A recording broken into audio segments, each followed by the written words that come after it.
tuner has the most curious assortment of gadgets that you ever heard of. I mean, it's almost laughable, these little things. One place where you actually buy, one distributor of all Oh these yeah, things. there's quite a number Chef? of sources. Huh. Chef is the... Supply house full of the parts and tools and things.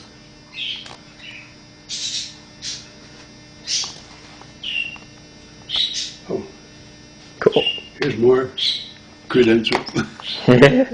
I'm a life member of Chicago Federation of Musicians. Over 40 years now. Wow. I should be a piano player. You never learned since then? No. Wow. Worked Chicago and the North Shore there, but I didn't go out of town to tune any pianos. However, I did tune them on the road with bands and like that sort of thing. Yeah? Yeah. Cool. But you meet a lot of interesting people. I can't begin to describe to you all the different kinds of abodes that I've been exposed to, from penthouses owned by millionaires Wow. down to old alley cat saloons and all the stuff in between. And I enjoyed it very much. And I never worked for anybody else, just myself. Cool. If you do good, honest work, you don't have to look for it. Right. That's right. Is that your primary source of income too? Just tuning I pianos? just played bass and did piano work. Yeah. Oh wow. When my children were growing up, I worked two jobs. I worked at night in band and did this in the daytime. And who is it that you studied with? Did you go to a school, or were you like an apprentice? Yeah, I went to Dr. William Braithwaite School of Piano Forte Technology in Chicago. Doc White was a great guy, but a tough teacher. Make you do it over, do it over, until I could have wrung his neck. But, Meticulous, huh? but when you get it, then you can tune for anybody, you know. Yeah. I mean, recording studios and the works. I did a lot of that work too. Played bass in the Marine Corps. Oh really? Wow. That's Yeah, neat. World War II. Because I played bass is the only reason I'm alive today. Oh yeah? Mm-hmm. What is that? I got hauled out at the last minute because they wanted the bass player. And my outfit went overseas and got killed in the water at Iwo Jima, all of them. Wow.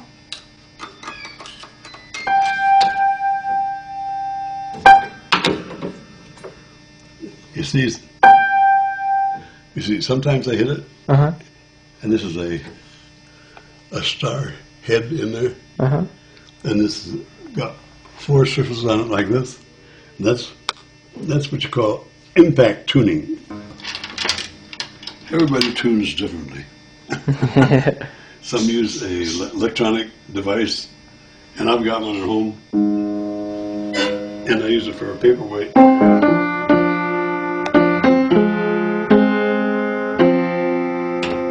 Let's go. One. Oh Can you yeah. hear the beats? Yeah. Yeah. Wow. Oh, yeah.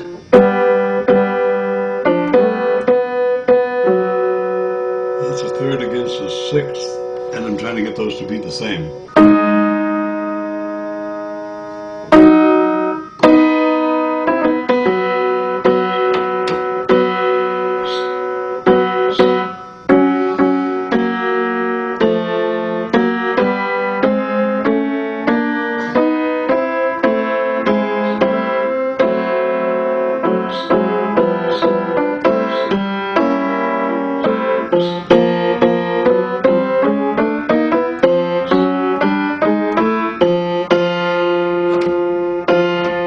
This is a knowledge that you gain through doing, you know, because I can feel how much resistance there is in this piano, you know, and they all feel different. Well, it can be frustrating if you're trying to make a musical instrument out of a piece of junk. but because it's a mechanical thing and people don't, just because it's in the shape of a piano doesn't mean it's Yeah, that's salvageable, you know. That's true. Look at the front of the hammers, you can see how cut and grooved they are because you've got felt going up against steel. And old ones that have been, you know, haven't had the hammers replaced, not only do they get cut and packed and grooved, they get flat. And, and this affects its tonal quality in the way, you know, you're a guitar player, you know how it is when you play with your fingers and how you play with a pick. Right. It's how you excite the string that makes the difference.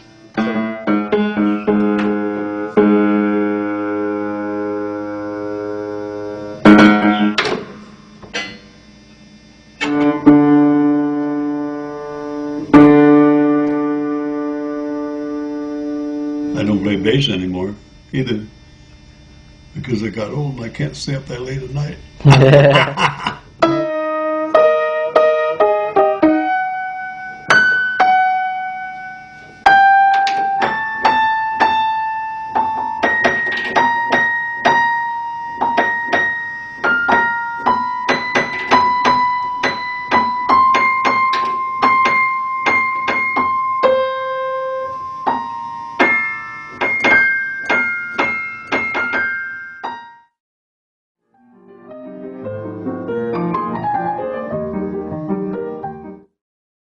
You mentioned electronic tuning devices. Well, this is a good one. It's a Sanderson AccuTuner made by Inventronics. And it comes on in... I'll turn it off, turn it back on.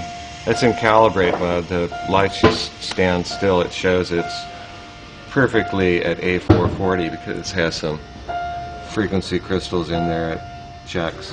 And using a device like this to get you within a couple cents of your final target just takes an awful lot of wear and tear off of you. You can do a lot more work like this at the end of the day and be fairly rested as opposed to just run out. If I go up here,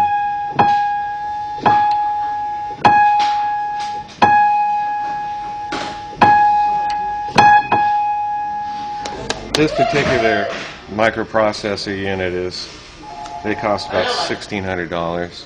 Wow. But they're invaluable.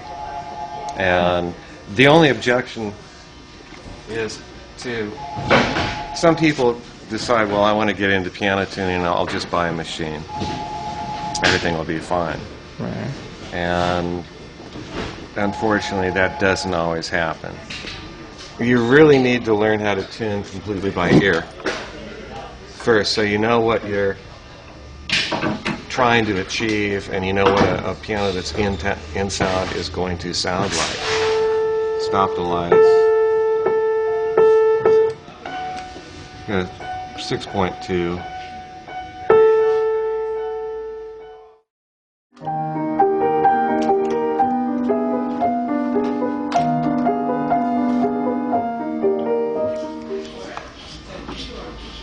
Here, just some of my tools. These are regulating tools. It's almost like a dentist tools where it's just make Yeah, a real well, fine surgery kind If of. you've ever tried to do a really intricate job without the proper tools, you can Yeah, so find frustrating. out real quick how frustrating it can be. Basically, but this right here is the secret to all piano action. Right here is the jack. And the principle is, when you depress the key, if that jack weren't there, it would just go thud. It'd be like that. It'd go thud against the string. Right. And it would never ring. Right, because it dampens its own sound. Yeah. You go thud, you'd hear kind of a tone, and then nothing. So this whole mechanism is designed so when it gets to the string, just before it reaches the string, it kicks out and allows us to go back. And actually this action, when I'm all done, should be able to play faster than any human could play it. Wow.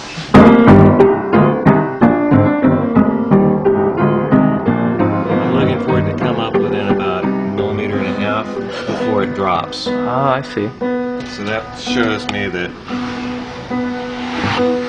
the bore distance from the tip of the hammer to where the shank enters the molding is bored correctly too. Well, in order to, when I started out, I took this correspondence course with the Randy Potter School, which people in the Piano Technicians Guild had recommended to me. And that way I could do a lot of this beginning study, even up through intermediate on my own. Right. And then talk to other guild members and learn more from them once I had the basics under my belt. Then I started going to all the conventions and seminars I possibly could through the guild. We also put new felt underneath the keys back here. Yeah. We put them way back in here because these gentlemen over here are going to be cutting the back of the key frame off because they're going to be installing a player system on this piano. Oh, great. Wow. And so when I glued that felt in there, I left it 5/8 inch from the end of the key, so that their solenoids can push up on the end of the keys in order to play the piano.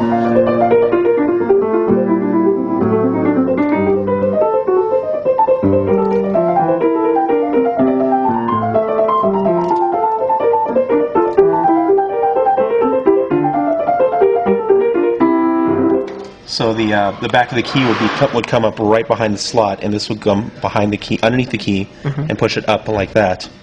And then all these, while all the wires in this are cut off, these wires would just connect to a driver board that would connect to a CPU, and from the CPU would have a control box. They'll probably mount right about here, and that way you would that's the interface for the user, so that you can put in either the CD or the floppy disk into the control box, and that sends all information to the CPU and then to the solenoids themselves, and that's what plays the piano. I see.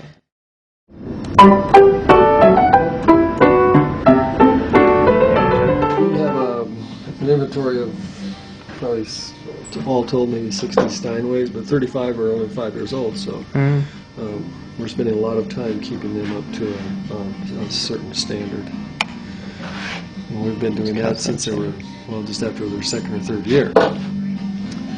A lot of the manufacturers have schools. Yamaha is a very good school. It's not a lengthy school, it's more like seminars. And Kind of similar to the PTG then, kind of, huh? A little bit, yeah. Not most. Yamaha is the one that has good training available. Steinway has some too. That's really about it. This is the key frame. The key sits on the frame, pivots on the balance rail and the front rail, and the felt that's in the mortises keeps this key going straight up and down, so it wears out. The felt wears out over time. So. I do this in between when I'm out tuning and servicing, basically. So this could take me a year to finish because I just do it when I get to it. These are the weapons, rep carriages, etc., etc. These are the hammers. Now, these hammers are still fairly good. There's plenty on them. They're not too grooved. But they are grooved, okay? So you just need to get rid of the groove. What we do is sand them down, take the top layer off, and so you get a good shaped hammer again.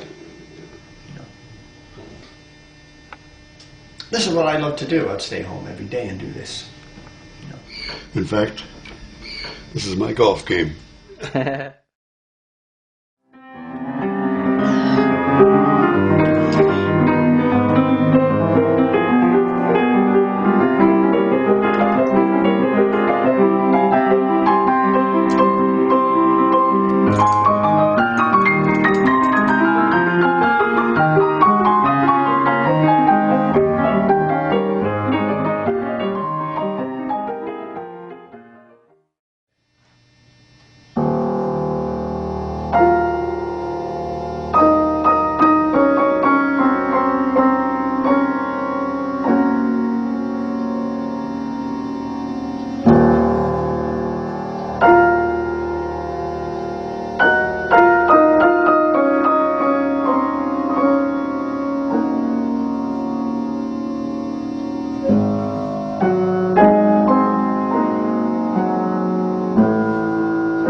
you.